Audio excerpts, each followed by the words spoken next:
Laporan CIA tentang G30 SPKI dan operasi penumpasan PKI yang baru diungkap setelah 30 tahun disimpan sebagai dokumen rahasia menjawab banyak pertanyaan rakyat.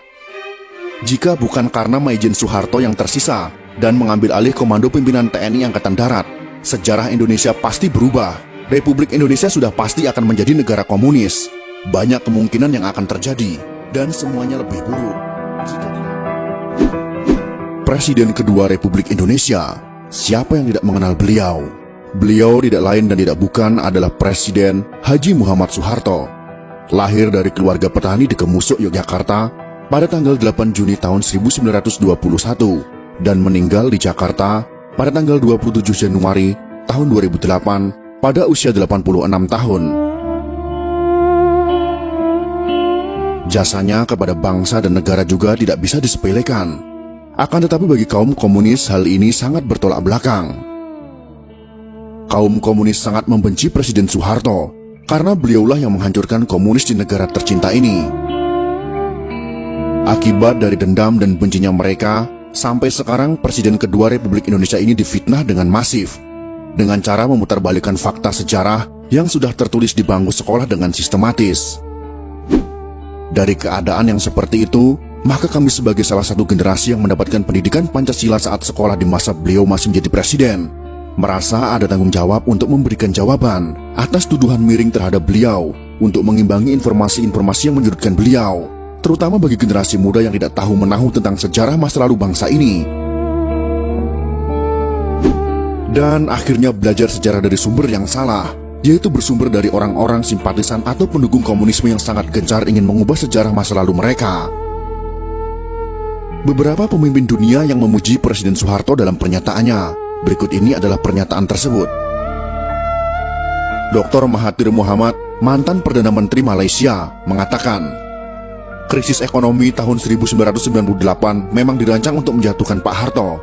Jika Pak Harto tidak jatuh, Indonesia akan jadi negara maju. Lee Kuan Yew, mantan Perdana Menteri Singapura, juga mengatakan, Pak Harto pemimpin luar biasa. Beliau harus mendapat tempat terhormat dalam sejarah Indonesia. Sedangkan Sultan Bolkiah dari Kerajaan Brunei mengatakan, dipimpin Pak Harto, Indonesia bersatu, pemerintahan stabil, ekonomi maju pesat, sangat disayangkan beliau dijatuhkan. Sebenarnya Pak Harto berkali-kali mengutarakan niat untuk mundur, namun beliau melihat ancaman luar biasa besar membahayakan bangsa dan negara kesatuan Republik Indonesia. Fitnah KKN terhadap Pak Harto dan keluarga yang kemudian dituangkan dalam TAP MPR untuk memeriksa harta kekayaannya ternyata tidak terbukti. Majalah Time memfitnah Pak Harto dan keluarga dengan tuduhan punya simpanan 30 miliar dolar Amerika Serikat. Ternyata tidak terbukti sama sekali. Berbagai tim khusus dibentuk pemerintah untuk menyelidiki harta Pak Harto.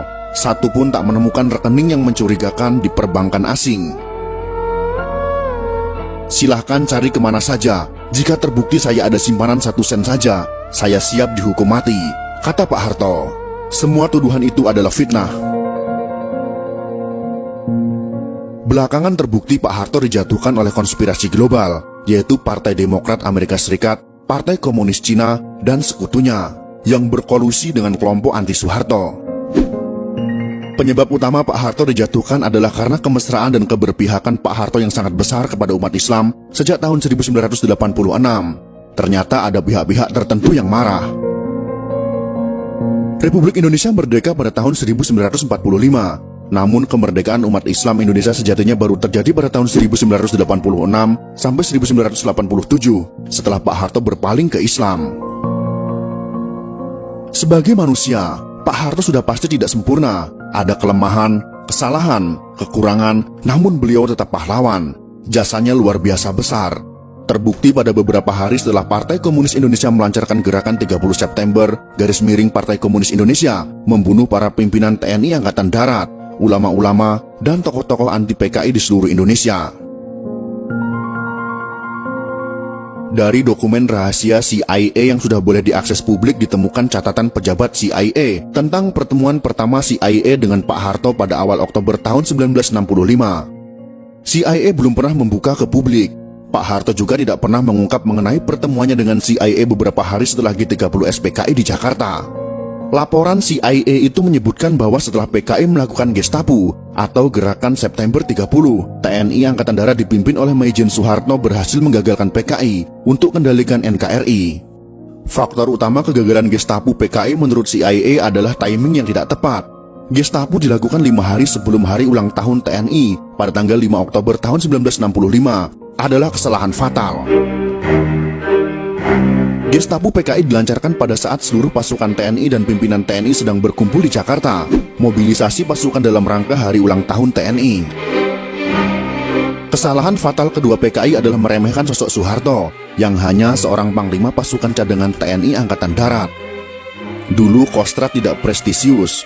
Panglima Kostrad yaitu Maijen Soeharto sebagai pimpinan pasukan cadangan pada saat itu memang tidak diperhatikan PKI sebagai pimpinan utama TNI Angkatan Darat. Underestimate terhadap Soeharto juga disebabkan karakternya yang tidak menonjol. Soeharto tidak terseret dalam faksi tertentu di Angkatan Darat. Dalam hal ini yang harus kita ketahui adalah, pada masa itu Kostrad tidak memiliki pasukan tempur. Jadi Maijen Soeharto pada saat itu tidak memiliki pasukan yang siap untuk berperang. CIA mengungkap, sikap low profil Soeharto disebabkan oleh kegagalan besar operasi Trikora pembebasan Papua Barat, di mana TNI kalah telak dari Belanda. Soeharto yang low profil, tidak suka berpolitik selama menjadi perwira TNI, membuat posisinya dianggap netral, tidak berbahaya oleh PKI. Di internal TNI pada saat itu, ada TNI faksi pro Soekarno, seperti Jenderal Ahmad Yani, ada faksi pro Abdul Haris Nasution, yang anti PKI, dan faksi TNI yang pro dengan PKI. Dari film G30S PKI yang dibuat berdasarkan fakta sejarah itu, rakyat tahu bahwa sempat timbul pro kontra di Politbiro PKI mengenai Jenderal Ahmad Yani. Keputusan PKI untuk menculik dan membunuh Jenderal Ahmad Yani yang Soekarnois didebat anggota Politbiro PKI. Akhirnya bulat disepakati Jenderal Ahmad Yani masuk daftar korban.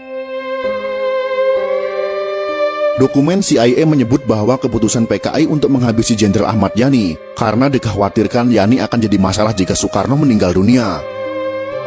Sedangkan Maijen Soeharto adalah staf dari Jenderal Ahmad Yani. Pak Harto tidak termasuk pimpinan TNI Angkatan Darat yang diperhitungkan oleh PKI. Inilah kesalahan fatal Gestapo PKI. Laporan CIA jelas menyebut ada kesalahan analisa Politbiro PKI dalam menyusun daftar korban.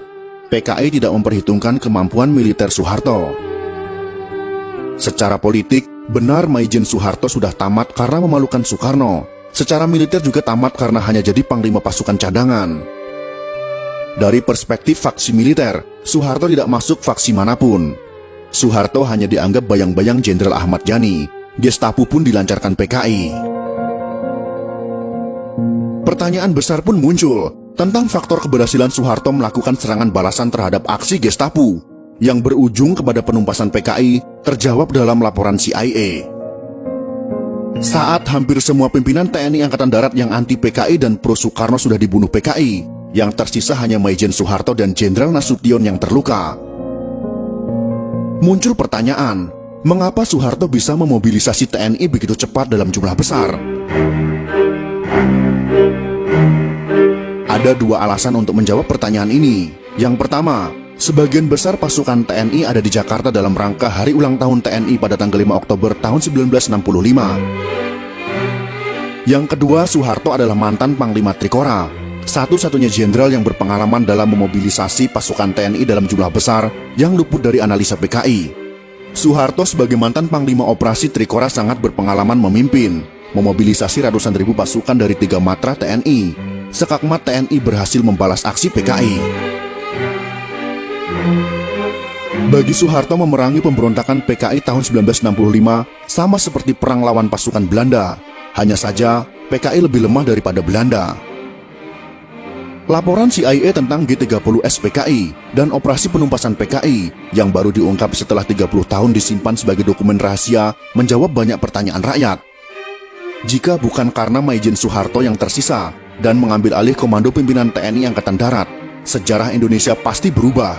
Republik Indonesia sudah pasti akan menjadi negara komunis. Banyak kemungkinan yang akan terjadi, dan semuanya lebih buruk.